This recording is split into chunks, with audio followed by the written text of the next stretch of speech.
अस्सलाम वालेकुम स्टूडेंट्स। आज हमने अपना नाइन्थ क्लास की बायोलॉजी का चैप्टर 1 स्टार्ट करना है हमने, जिसका नाम है इंट्रोडक्शन टू बायोलॉजी। इस चैप्टर में हमने जो चीज़ें पढ़नी है, नाम से जाहिर हो रहा है कि हम बायोलॉजी का एक इंट्रोडक्शन देखेंगे कि बायोलॉजी क्या होती है, कैसे होती है, किस चीज़ को बायोलॉजी कहते हैं, हम इसके अंदर किस किस चीज़ की स्टडी करते हैं। तो इस चैप्टर के अंदर हमने जिन चीज़ों के बारे में बात करनी है, सबसे पहले तो हम बायोलॉजी की डेफिनेशन के बाद डिवीजन्स और उसकी ब्रांचेस की बात करेंगे कि बायोलॉजी की कौन कौन सी डिवीजन्स हैं और कौन कौन सी ब्रांचेस इसके अंदर हैं। इसके बाद फिर हम बात करेंगे relationship of biology to other sciences, जो दूसरी साइंसेज हैं जिसके अंदर हमारे पास केमिस्ट्री है, फिजिक्स है, मैथ्स है और भी जियोग्राफी है, इकोनॉमिक्स है। इन सब के साथ जो है बायोलॉजी का जो रिलेशनशिप है उसको भी हमने डिस्कस करना है। फिर इसके बाद इस चैप्टर में हमने कुछ मुस्लिम साइंटिस्ट के बारे में पढ़ना है जिन्होंने बायोलॉजी के अंदर बहुत ज़्यादा काम किया है। और फिर लास्ट पर हमने पढ़ना है द लेवल्स ऑफ ऑर्गेनाइजेशन। ये क्या होते हैं, ये जब हम पढ़ेंगे तो तब इनको डिटेल से स्टडी करेंगे। तो अब हम बाकायदा आगाज करते हैं अपने चैप्टर का। चैप्टर का नाम है इंट्रोडक्शन टू बायोलॉजी और सबसे पहला टॉपिक भी यही है, इंट्रोडक्शन टू बायोलॉजी। अब सबसे पहली बात ये कि व्हाट इज बायोलॉजी। तो biology is the study of life. Simple सी डेफिनेशन है बायोलॉजी के, the study of life is known as biology या इज कॉल्ड बायोलॉजी। अब अगली बात ये कि अगला जो क्वेश्चन है वो ये है कि व्हाट इज लाइफ, हम किस चीज को हम लाइफ कहते हैं। तो अगर हम in the sense of biology की बात करें तो बायोलॉजी में हम जिस लाइफ को स्टडी करते हैं उसके अंदर दो चीज़ें मेजर, दो उसके पार्ट्स हैं, दो फैक्टर्स हैं। एक बायोटिक फैक्टर्स हैं और एक एबायोटिक फैक्टर्स हैं। जो बायोटिक फैक्टर्स हैं वो सारे के सारे लिविंग थिंग्स हैं, जितने भी लिविंग ऑर्गेनिजम्स हमें नज़र आते हैं, कुछ नहीं भी नज़र आते, वो सारे के सारे बायोटिक फैक्टर्स हैं। और कुछ हमारे पास एबायोटिक फैक्टर्स हैं जो कि नॉन लिविंग थिंग्स हैं। अब एबायोटिक फैक्टर्स के अंदर एक कंफ्यूजन ये है कि हमारे पास नॉन लिविंग थिंग्स की बड़ी लंबी चौड़ी तादाद है, बड़ी एक लंबी लिस्ट है।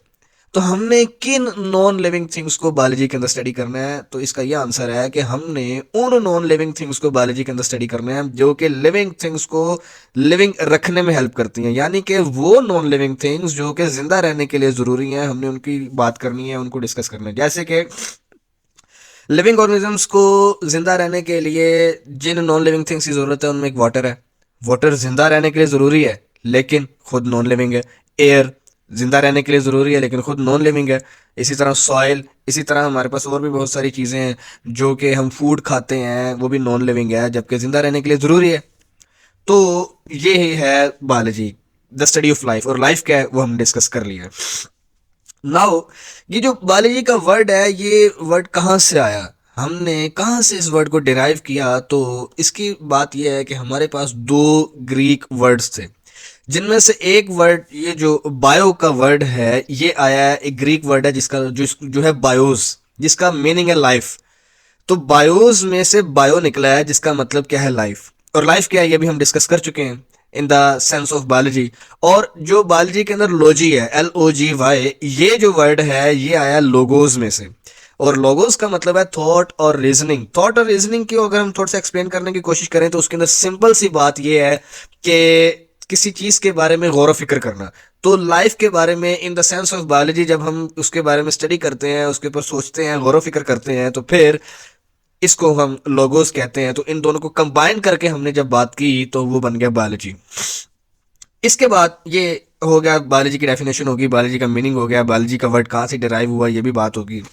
अब जो अगली बात है वो ये कि ये जो बायोलॉजी है ये इतनी बड़ी फील्ड है, इतना बड़ा सब्जेक्ट है कि इसके अंदर जितनी भी चीज़ें स्टडी की जाती हैं उन सब चीज़ों को under a same topic, under a one topic, one category study नहीं किया जा सकता।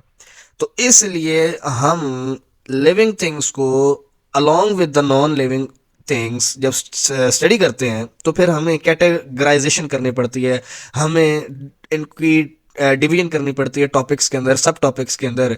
तो जो मेजर डिविजन्स हैं बायोलॉजी की, जिनके फिर आगे फर्दर बहुत सारी डिविजन्स बनाई गई हैं, तो जो बेसिक और मेजर 3 डिवीजन्स हैं हमारे पास, जिनमें सबसे पहले जो चीज़ है हमारे पास, जब हम बात करते हैं कि बायोलॉजी यानी कि लाइफ की स्टडी है, तो ये जो 3 बेसिक डिवीजन्स बनाई गई हैं ये on the basis of organisms बनाई गई हैं कि हमने किस किस्म के ऑर्गेनिजम्स को स्टडी करना है। जाहिर है तमाम हर किस्म के ऑर्गेनिज्म को स्टडी करना है। अब अगली बात ये है कि हमारे एनवायरनमेंट में हमारे पास किस किस्म के ऑर्गेनिजम्स पाए जाते हैं। अगर हम इसकी बात करें तो हमारे एनवायरनमेंट में जब हम देखते हैं अपने इर्द गिर्द, तो सबसे पहले हमारी नज़र जिस चीज़ पर जाती है वो है जानवर। हमें सबसे पहले एनिमल्स दिखाई देते हैं। तो वहीं से हमने अपनी पहली डिवीजन बना ली जिसको हमने कहा जोलॉजी, जिसकी सिंपल डेफिनेशन ये है कि the study of animals is called zoology. जब हम एनिमल्स को देख के आगे निकले तो हमें अपने एनवायरनमेंट पे प्लांट्स नजर आए। जब हमने उनके ऊपर स्टडी की, उनको डिस्कस किया, तो हमें पता चला कि वो भी लिविंग थिंग्स हैं। तो फिर दूसरी जो हमारी डिवीजन बनी वो स्टडी ऑफ प्लांट्स के लिए बनी, जिसको हम कहते हैं बॉटनी। तो ये दो हमारी डिवीजन्स बन गई, पहली एनिमल्स के ऊपर, फिर प्लांट्स के ऊपर। जब हमने एनिमल्स भी देख लिए, प्लांट्स भी देख लिए, तो फिर अब इनके अलावा हमें कोई और जो है लिविंग थिंग नज़र नहीं आ रही थी, कोई और ऑर्गेनिज्म नज़र नहीं आ रहा था। तो फिर हमारी बात उधर गई जो हमें नज़र नहीं आ रहे कि अब कुछ, क्या कोई ऐसा भी लिविंग थिंग है जो नज़र नहीं आ सकता?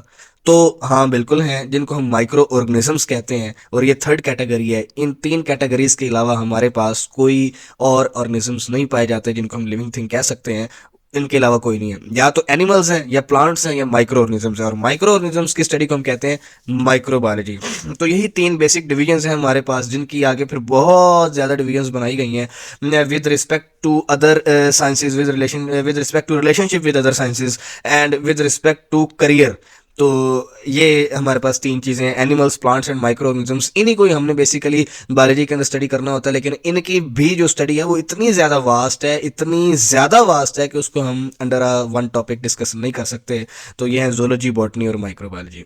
तो ये बस हमारा एक छोटा सा इंट्रोडक्शन था इस टॉपिक का, इस चैप्टर का, कि हमने इस चैप्टर में क्या पढ़ना है, इंट्रोडक्शन टू बायोलॉजी के अंदर। तो अगर आपका इसके हवाले से कोई क्वेश्चन हो तो मुझे कमेंट कीजिएगा। अपना ख्याल रखें। अल्लाह हाफिज़।